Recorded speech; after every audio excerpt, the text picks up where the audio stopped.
אנחנו באים בערך ב-12, הולכים הביתה ב-3:30. אף אחד כבר לא מה שהיה.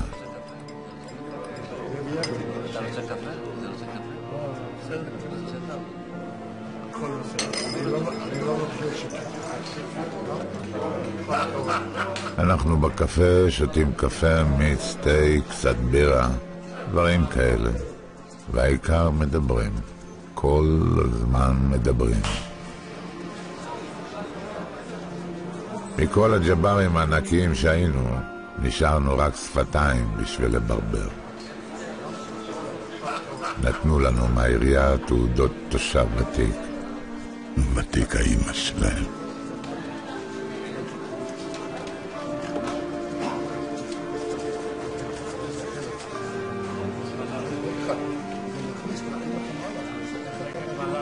מנוי לשחר, מנוי לנטלי, בדיקות שתן ודם, אק"ג, פרסולט בבוקר בשביל הלחץ דם, או קונברטין 10 מיליגרם פעמיים ביום.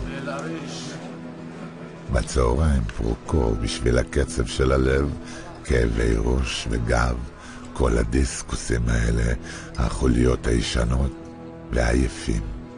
כל הזמן עייפים. כי מה כבר היה מחכה לנו? בשביל מה עבר עוד יום? לא עשית כלום כל היום? אתה הרוס.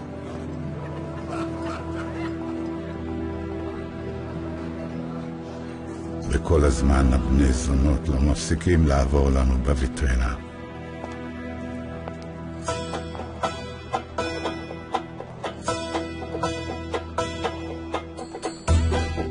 קוראים לנו את הלב איך שהם נראים.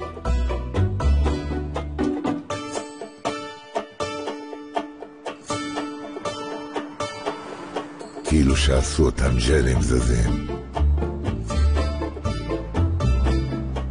הם לא משתנים אחורנית. הם מתנועים כמו פודינג.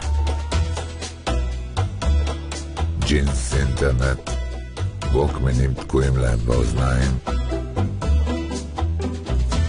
האף למעלה. ומאיפה שהם מגיעים למעלה, משם הם לועגים לך.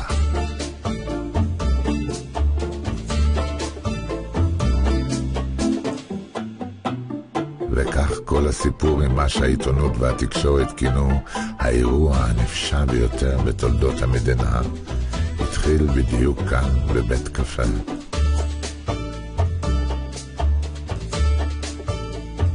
וכמו שאומרים שהעולם התחיל בדיבור, גם במקרה הזה הכל התחיל ממילה אחת. נבלות.